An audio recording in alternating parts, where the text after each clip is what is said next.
Hello everyone and welcome back to another video on the channel. Today we are going to be ranking 27 different Batman movies that I watched over the past month in anticipation for the Batman, and the Batman will be ranked on this list. And to preface this video, I will say that there are certain characters that I know people love that I will have some hot takes on, which we'll get into later on in this video when I start talking about these movies, but I will be talking about spoilers for most of these movies, including the Batman. I will have spoilers for that movie in this video, so if you have not seen the Batman, if you've not seen some of these animated films, I definitely recommend going through HBO Max and watching a bunch of these animated films. I loved watching all of them over the past few weeks, and I think watching all these solidified the fact that I think Batman is my favorite comic book character. I think he's my favorite superhero. So let's just dive into this. There's a lot of movies to get through, so let's go through this as fast as I can. And definitely you guys know that this is a personal opinion. If you guys have different opinions on the Batman character and on these movies, definitely comment down below what you think and how you'd rank all the Batman movies that you've seen. But let's just get into this because this is going to take a while. So buckle up, grab some popcorn, and let's just jump into Batman and Robin, which is number 27 on this list, which I think would probably be at the bottom of everybody's list. This movie is just a total disaster from beginning to end. There's so many, everybody has said things about this movie that I don't want to just keep on rehashing. So all those things that you've heard about people criticizing this movie, I completely agree with. I think that Joel Schumacher definitely went towards the more 1966 Adam West Batman in terms of the campiness of this, but he completely misses the mark in terms of this movie not being self-aware enough to deserve that campiness and for it to totally work in this movie, because it feels like it's still trying to take itself seriously. It feels like it's still trying to be somewhat loosely connected to Batman Forever, which was very much trying to be connected to the darker movies in terms of Batman and Batman Returns, and it just does not work in this movie. George Clooney is definitely miscast. I love the fact that he jokes about this movie and hating his performance in this movie. It is just like, and Schwarzenegger, I think he could have made a good Mr. Freeze, but like I said, the puns, all that stuff, the campiness, it was not clever enough to be funny enough for me to enjoy it. Instead, it's just so bad that it's funny. Next up at number 26 is Batman Forever, starring Val Kilmer as Batman and Jim Carrey and Tommy Lee Jones, which I will say that this movie, I'd honestly probably prefer watching Batman and Robin over this one because Batman and Robin is so funny. It's so bad that it's funny, where it's very watchable in terms of that. But this movie is just boring. I just don't like any of the Bruce Wayne stuff in terms of him, trying to dive into the psychology of him losing his parents when we already went through that in the Batman movie with Michael Keaton. So I don't know why we're going back to that storyline. And if you're saying, oh, well, think this is a reboot because this new actor playing Batman, well, they reference the Michael Keaton one so often. This is very much a sequel to Batman Returns. They have direct references to those movies, and it's trying to totally be that, but it's also trying to be a course correction in terms of the more campy aspect of it, because Warner Brothers thought that Tim Burton went too far in terms of how dark Batman Returns was. And so this one, again, total disaster, probably even more so than Batman and Robin. That one was at least consistent in terms of how campy it was. This one tried to be dark at times, tried to be psychological in terms of Batman's backstory, and it tried to be campy with, Jim Carrey giving a very Jim Carrey performance. Next up at 25 is probably a movie that people are going to be disappointed that it's so low on my personal list, and I will preface it by saying I've not seen the Batman animated series, and so my view of Kevin Conroy as Batman, I love his performance in these movies. I just don't think he's in any amazing Batman animated movies. And so Batman and Mr. Freeze Sub-Zero is my number 25 on this list. And to be quite frank, I honestly don't really like the character of Mr. Freeze. I was expecting some big improvements over Batman and Robin, but quite frankly, this is just a marginally better than Batman and Robin. I think this movie is kind of bad. Like I said, I love the darker tone for Batman movies. Yes, the campiness has its place, and if it's clever enough, it can be fun. And the Mr. Freeze storyline, sure, I get it. His wife, that's his motivation, whatever it is. It just feels cliched and kind of basic storytelling to me. And so this movie, with it not being as dark as some of the other ones, which I had watched just previously when I was watching this in the order that I watched it, I think that also kind of contributed to me not liking this movie, because I just went from like a great, really dark and messed up Batman movie to then watching this one, which was definitely more kid-oriented, probably more akin to the animated series, so it just did not work for me. At number 24 is Batman the Killing Joke, again starring Kevin Conroy and now Mark Hamill as a Joker. And I like I said, I love these voice talents. I wish there was a movie starring these two actors that was amazing, and I think this is such a huge disappointment. It's a massive disappointment, even for me, hearing how bad this movie was. And I was thinking, okay, well, I know the first 30 minutes, everybody has already said everything you could possibly say about the first 30 minutes, so to ignore that stuff and to get right into the Killing Joke stuff, that is actually the stuff that really disappointed me, because I heard that the Killing Joke stuff was at least good, and it was just the first 30 minutes. But no, even the Killing Joke stuff, like, I know a decent amount about the comic. I haven't necessarily read it, but I've seen the comic panels, I've seen the ending in terms of the comic. I love that that on paper, and I love the ideas of this comic on paper. I just don't think it translates too well to screen, at least in the way that this film adapted it. Yes, there are some great moments in this movie, and like I said, the voice performances are great. Mark Hamill's Joker is amazing. Kevin Conroy is really good. He's actually not my favorite to animation voice for the Batman character, but that is neither here nor there. This movie is just a huge disappointment. I honestly didn't like the Gordon stuff with the Joker. I just that was just so that it was just weird. All the stuff with Batgirl was weird. Everything with Batman, the investigative stuff, like sure, that's fun. I love Batman, trying to fight the Joker. That's always a fun thing to watch, but this movie just didn't handle it well. I love the ending though. Like on comic and on film, I like the ending. And now that we've reached number 23, I will say that every film from this point on, I actually found enjoyment in. I think they are, in the very least, good. They have some great moments, they have some bad moments, but for the most part, all the films from here on out are good to me. And so this is the 1966 Batman movie starring Adam West that is next up on this list. And like I said, the campy stuff is not always my favorite. I really love the darker side of the Batman stories, and this one is very much campy, but it works because there is some sense of self-awareness to this movie, and it's clever. This movie is not just campiness for the sake of campiness. There's some adult jokes in this thing with like all the political leaders kind of all switching bodies and switching cultures at the end of the movie. Batman and Robin are just like, oh crap, maybe they'll actually get something done, and then they just run out of there. They just dip, and it's so funny. Batman running around with a bomb for like 5 minutes trying to find a safe place to throw it is hysterical. The shark repellent is great. There's so many things in this movie that is so stupid. It's so low on this list because I don't like the campy nature of Batman characters. I prefer that darker tone, like I said. But for the most part, I find this movie extremely enjoyable, albeit it's not my favorite interpretation of the Batman character, but I still think this movie is a hell of a fun time. At number 22 is a movie that I honestly found quite disappointing. It is Batman Year One. I heard some great things about this film, and I think I'm just over the Batman origin story. I've seen it a million times, especially in a lot of these animated movies. They go over the Batman origin. You see, Martha and Thomas Wayne getting killed countless amounts of times. This one was it was a solid interpretation of his Year One story that I've seen a million times before. So I didn't really latch onto this version because I've seen it done. And I like the live action one in Batman Begins, so I don't really need another retelling of the story that I've seen before. And plus the Bruce Wayne kind of voiceover throughout this film did not work for me, but Gordon was amazing. At number 21 is Batman Bad Blood, and I will say that the Jason O'Mara Batman is actually my favorites of the voice actors who plays Batman. I think that's a large part in terms of how he had a genuine long series of movies that I watched. I saw his character grow from being the Batman that he was in the first movie that he was in to the Batman he was in this movie, where he's kind of adopting all these people. He's bringing in people into his life, and now he has a full Bat family. I loved the Bat family elements in this movie. However, this will start a new theme of these kind of rankings, is if the villain does not work for me in one of these films, I'll just think of the movie as lesser than the ones that have great villains. And the villain in this one being Talia al Ghul, and the Damien clone was just useless, and it was a throwaway subplot that went nowhere. There's so many aspects of the villain storyline and the plots that felt very much like Incredibles 2, and I think those two elements in Incredibles 2 are the worst parts of that film as well. It just does not work for this type of story. Like I said, the Bat family stuff is great, and Jason O'Mara is great, and I love Damian Wayne. He's one of my new favorite characters in the Batman universe. But this movie, in terms of all the other ones with Jason O'Mara, is definitely the worst. I don't think it's the worst movie in the world. Like I said, all these movies are at least good. I enjoyed the Bat family stuff, but it definitely has its problems. And continuing the theme of bad villains in great Batman stories, we're at the next movie, which is Batman Ninja. And yes, this movie is very controversial. Some people love this film, some people hate this film. I'm definitely more middle in the road, and I will say that this movie has some tonal problems. I will say that the tone of this movie being an anime-inspired Batman story with them going back in time to feudal Japan is a brilliant idea. It's super over the top because it's anime. It's cranked up to 11 in terms of the story and the plot. You have giant robots fighting giant Batmen. It's really fun. It's a really fun storyline.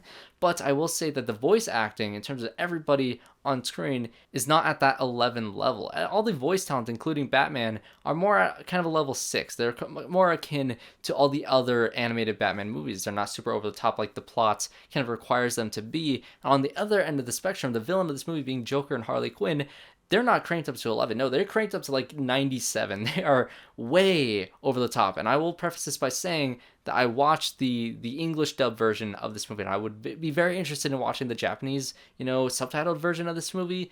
I prefer subtitles over, English dubs for anime. Like every single time I'd prefer that. But the Japanese version was not available on HBO Max, which sucks because I wanted to watch that version. I absolutely hated the actor who was playing Joker in this. I could not stand him. Every single time took me completely out of the movie. He was way too over the top. The only good moment he had and Harley Quinn had was when they kind of lost all their memory and they became normal people. And I love that idea of Batman seeing Joker and Harley Quinn turn to normal people who just want to live their lives, and him letting them be, like letting them go, like, you guys can live your life, I'm gonna go, you guys are now healed. And that being a ploy by Joker and Harley Quinn, and when they start laughing, and he wipes the blood across his face, brilliant scene. But the rest of the stuff with the Joker in this movie does not work because that performance just pulls me right out of the film. At number 19 is a different type of tonal mess that I will say from Batman Ninja, and that is Batman vs. Superman Dawn of Justice. And I think this movie suffers from being extremely dreary and dull in terms of like how dark the tone is of this movie. But I will say, in terms of the Batman character, that is more of a complaint on the Superman character. But in terms of Batman in this film, I could genuinely say that that Ben Affleck is one of my favorite live action interpretations of Batman, besides him killing stuff. And I'll talk about that later on in this review when I start talking about the Batmans who truly don't kill anybody. But this one definitely kills people. And I started, keeping track of how many live action Batmans actually kill people, and it's everybody except for George Clooney in Batman and Robin, and now the Batman with Matt Reeves' new movie. He does not kill in that movie, but he definitely outright kills people in this movie, and that bothers me now more so than it did when it first came out. But in terms of Batman in this film, I love his motivations. I think if this movie does one thing right, it is the motivations of why Batman wants to fight Superman. I think all that is very solid, and how Lex Luthor's plan is kind of twisting him to believe in the things that he believes in this film. I like that stuff. Jesse Eisenberg, bad. Other stuff in this movie, I love, the opening scene of Bruce Wayne running through the smoke. I love the warehouse scene. I love the Batman versus Superman actual fights in this movie. I think this movie does definitely pale in comparison to the actual Batman and Superman stuff in The Dark Knight Returns. I think it is severely worse than that. I think this movie definitely fell down on the rankings of this list because I watched some of these animated movies and I saw what this movie could have been. But in terms of this film, I do like it a lot more than most people, and I think that there are definitely some enjoyable aspects of this movie. I also would have loved to see Ben Affleck's Batman movie. I'm very sad that we are never going to get that. Ben Affleck, he lost his passion for this character. He lost all of that, and he's just not going to do it, which we all have to accept and move on with, and I'm fine with that. But man, would that have been great to see a Ben Affleck directed Batman storyline starring him with Deathstroke as a villain. Man, that could have been cool. At number 18 is a movie that people are going to be pissed off that it's this low, okay? Calm down. This is a movie that I want to rewatch because I don't understand the hype for it, and I want to understand the hype for it, and that is Batman Mask of the Phantasm. Yes, this movie is absurdly low on this list, and I'll be honest, I'll say that the phantasm element of this movie did not really work for me. I didn't care. It was predictable who it was, and I just didn't care about that romance between those characters, and I definitely can appreciate the fact that this is an original story. It's not based on any comic, and it does understand the character of Batman. And again, Kevin Conroy, he is a great voice actor for Batman, but like I said, the films that he's in are just kind of disappointing to me, and this movie was absurdly hyped for me. I heard this is the best animated movie, and I just watched some of the live action ones. I think I just came off of I don't even remember what I just watched before this one, but I was very excited to watch this because I heard it's one of the best animated movies. I think I watched Red Hood right before I watched this movie, and I was just so disappointed because I loved Red Hood, as you'll see in his placement on this list. But I just didn't get it. Maybe now, after watching some of these other ones, this movie's not as dark. Like I said, with Sub-Zero, its tone is definitely more akin to, I guess, the animated series. Like I said, I haven't seen the animated series, but it wasn't as dark as like Red Hood was, and I just came off of that. So maybe it's just placement in which I watched these films, but this movie was absurdly disappointing to me. It was still good. Like I said, it's this, high up on this list. It's not down with Sub-Zero, but I wish that Kevin Conroy was in Batman movies that I truly loved. At number 17 is the next live action movie on this list, and that is Batman 1989. I love Michael Keaton as Batman. I'm so excited to see that we're getting him back in The Flash and Batgirl, which apparently Flash was delayed like a couple days ago, which sucks. So we have to wait another year to see him back on screen, or I guess maybe Batgirl's still coming out this year. Who knows?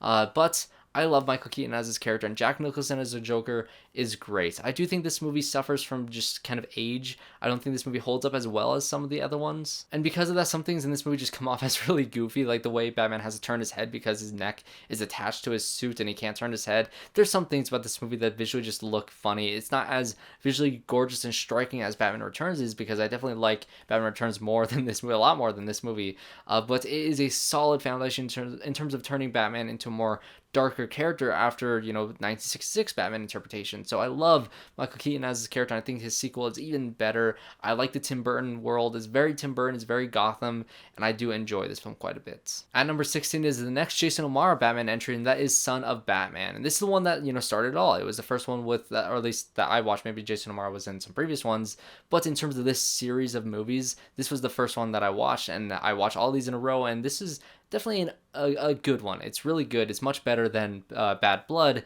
but it was a solid foundation. And if this movie did anything, it made me love the character of Damian Wayne, a character that I knew nothing about, that I ended up absolutely loving after this film. He's one of my favorite characters now in the entire Batman universe. I cannot wait to potentially see this character in live action one day. I'm not sure if we'll ever get that, or at least anytime soon, but I'd love to see a live action Damian Wayne. His storyline with Ra's al Ghul, the whole opening scene was great. The whole stuff with Deathstroke was really cool.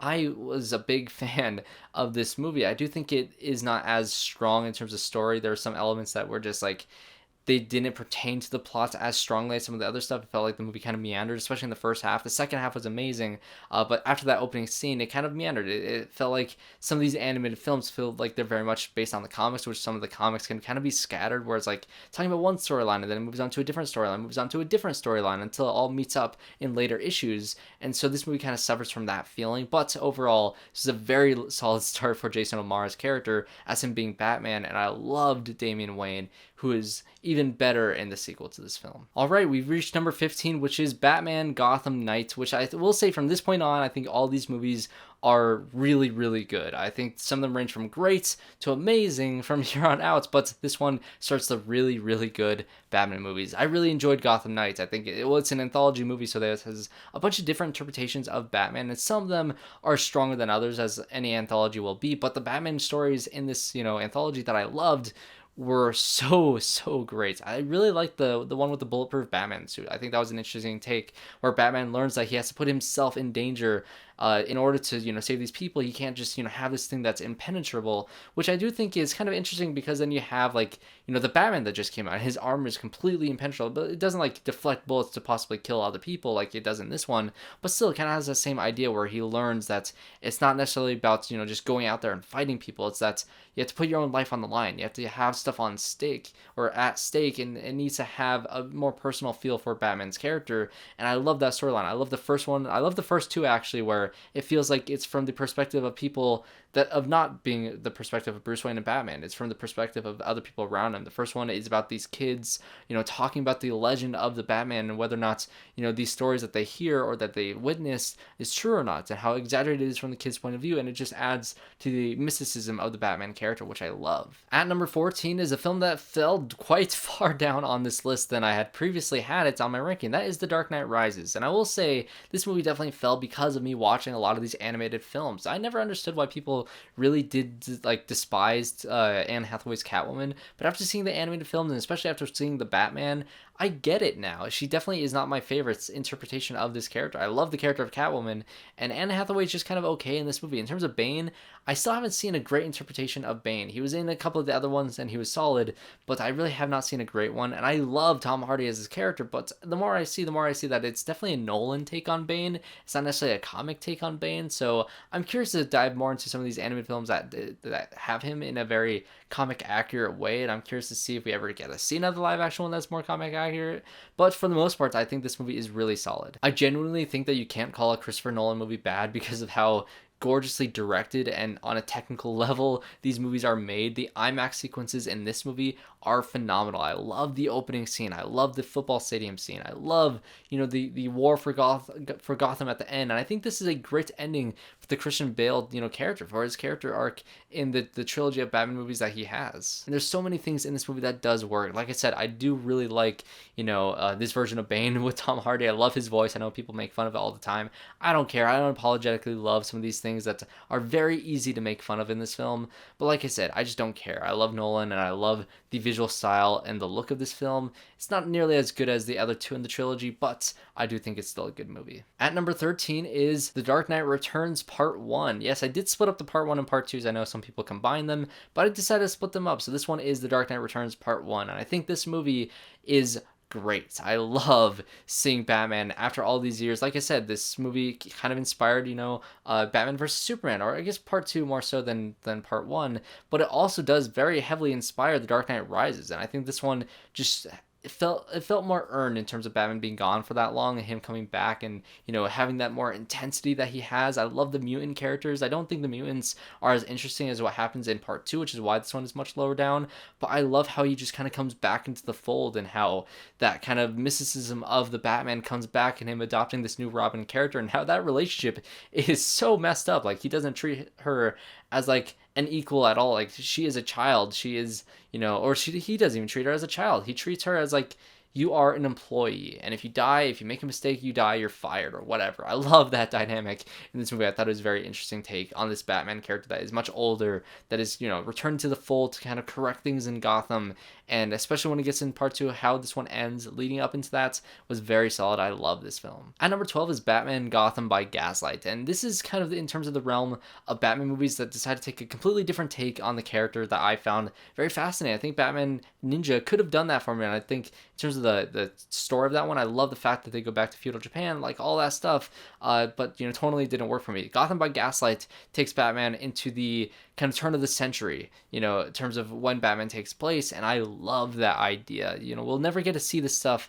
in live action. Just see this in animation was cool. The style of this movie was different. The tone of this movie was different, and it had the ability to kind of play with our knowledge of the Batman character, with spoilers ahead for the ending of this film, but the killer, kind of being being Jack the Ripper type of storyline, and that's legitimately being Gordon as the killer. That was a very shocking reveal. I love that, since you can make this essentially what if storyline, like what if Batman was, around in this, time period, in this period piece time, and you can kind of play with these characters. You can have different interpretations of Catwoman in this movie, which I really enjoyed, and you can have that Gordon twist in this movie and have it work because this is a what if storyline. It's kind of like an Elseworld storyline, and I love that about this film. Barely not making my top 10 list, which was actually knocked out by The Batman, is Batman Returns. I unapologetically love this movie. And I think I can safely say that from The Dark Knight Returns Part 1 on, I love all these movies. And so Batman Returns, I think, takes everything about the first Batman Michael Keaton movie that worked,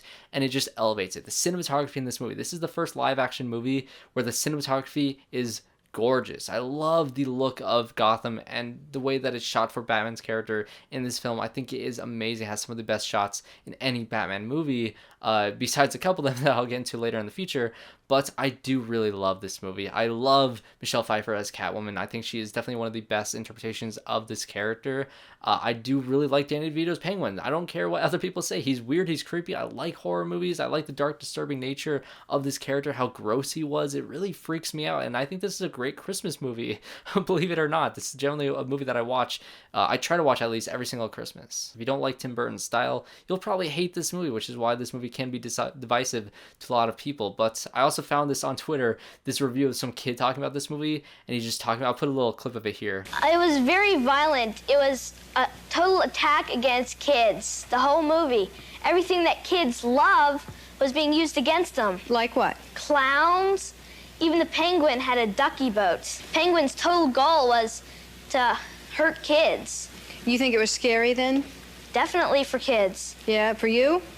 I was actually a little bit scared, and I have never been scared of a movie like this before. Yeah. I came out of Terminator 2, fine. How many times have you seen it? I saw it twice to get a real good view of it. But all those things that he said in this video is why I love this movie. All right, we've reached our top 10 Batman movies. At number 10 is Batman Begins. This is the one that started all from the Nolan trilogy, kind of doing a complete 180 after the disaster that was Batman and Robin. And I love Christian Bale as Batman and Bruce Wayne in this film. I think he takes a very Patrick Bateman type of performance in this movie, which I think is kind of odd. I love watching those two movies back to back, watching American Psycho and then watching, Batman Begins. I think they kind of go hand in hand in some kind of odd, weird ways. But I do love this movie. I love the style and the cinematography. After Batman Returns, this is the next best, cinematography in any Batman movie besides, two more in the future that we'll get to.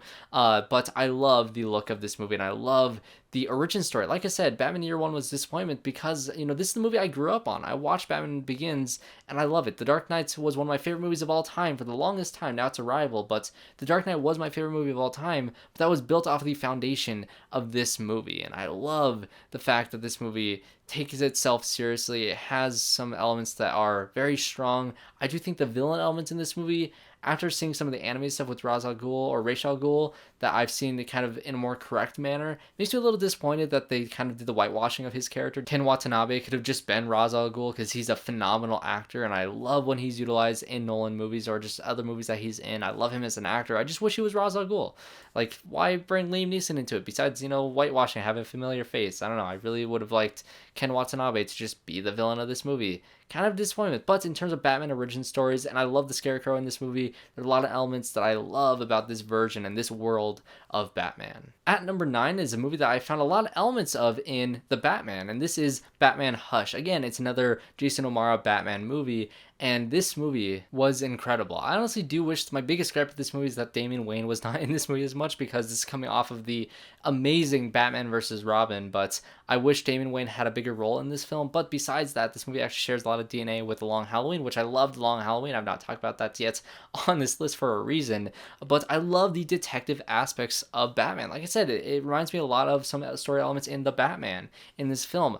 One thing, yes, there was no Damian Wayne in this movie really at all, but we got introduced to Catwoman, and again, I love the Catwoman character, especially after watching some of these animated films, and this movie really made me feel the weight of why people hate, Anne Hathaway's interpretation of this character, because she is so strong in this movie. I love that relationship that grows between these two characters and how it kind of splits up because of that philosophical divide between Catwoman, not understanding why Bruce can't kill people, and Bruce truly believing that killing people is wrong and that he just cannot cross that line, which is big parts of why I love the Jason O'Mara Batman so much, because he is so dedicated to that rule, and the way he teaches Damian Wayne, which we'll get into Batman versus Robin.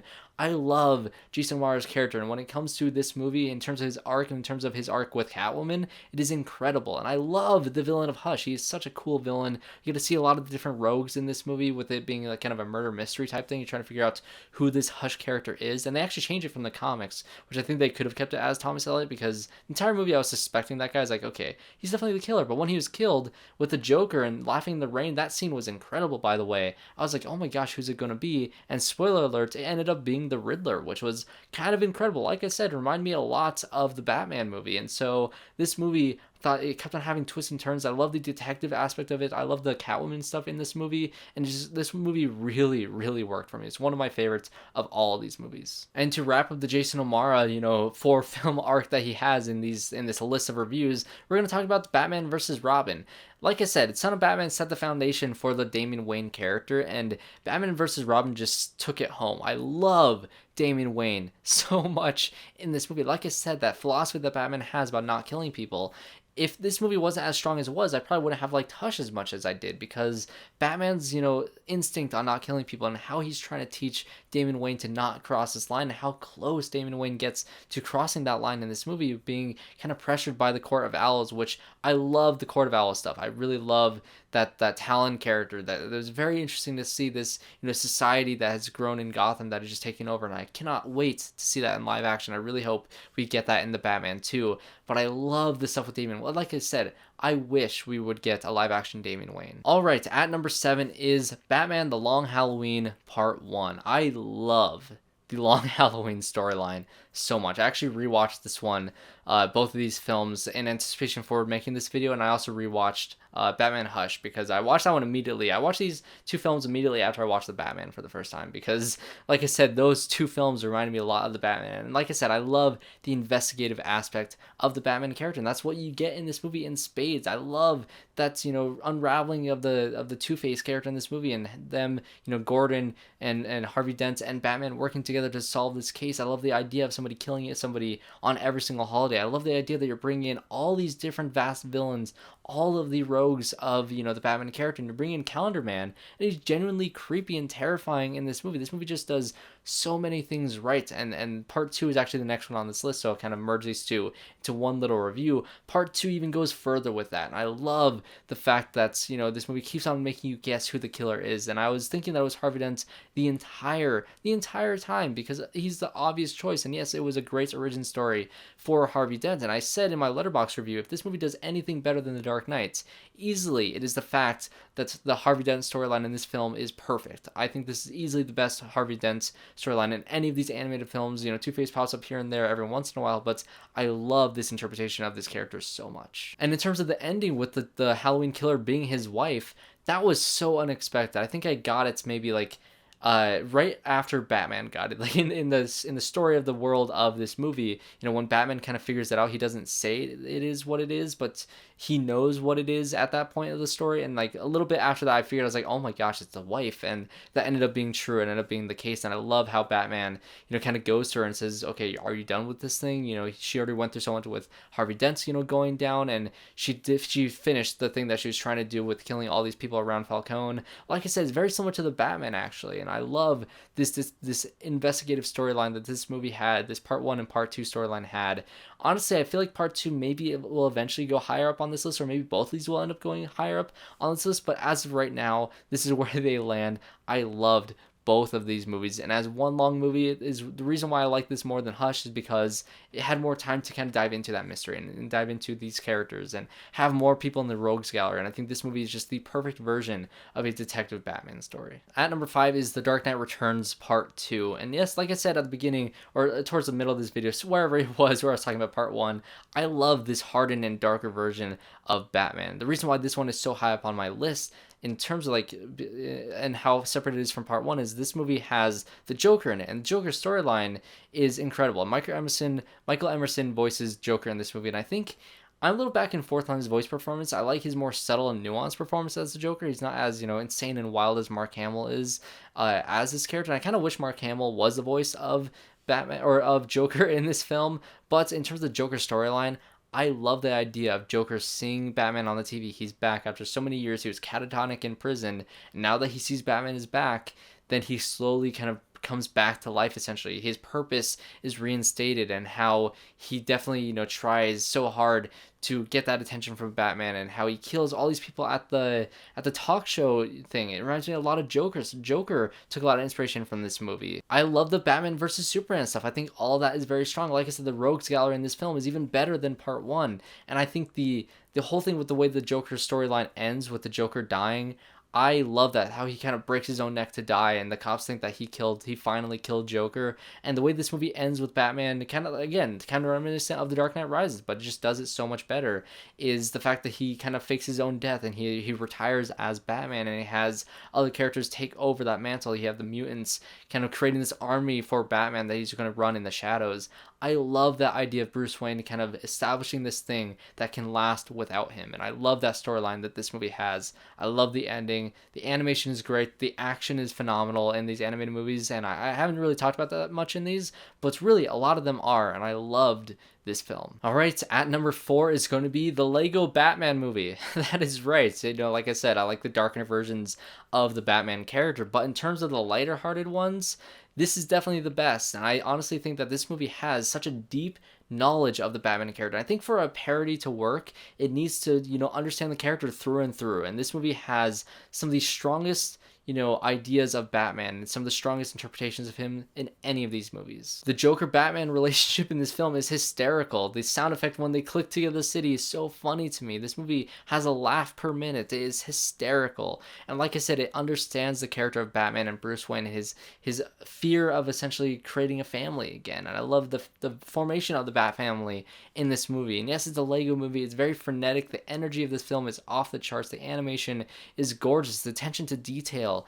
in animated films or in the Lego movie films is so incredible, and how frenetic it is. I just love the style of this movie and how it brings in all these different characters. Like Voldemort is in this movie, not voiced by Ralph Fiennes, who is voicing Alfred in this movie, which is just a weird connection. Zoe Kravitz voices Catwoman in this movie. How crazy is that she returns to her character as Catwoman in the Batman? She reprises her role from the Lego Batman movie. This movie is just so weird and bizarre. Will Arnett is an incredible Batman, and I can rewatch this movie every single day. Alright, this has been a long video, guys. I've been talking here for a while, so we're finally reaching my number 3 on this list, and that is Batman Under the Red Hood.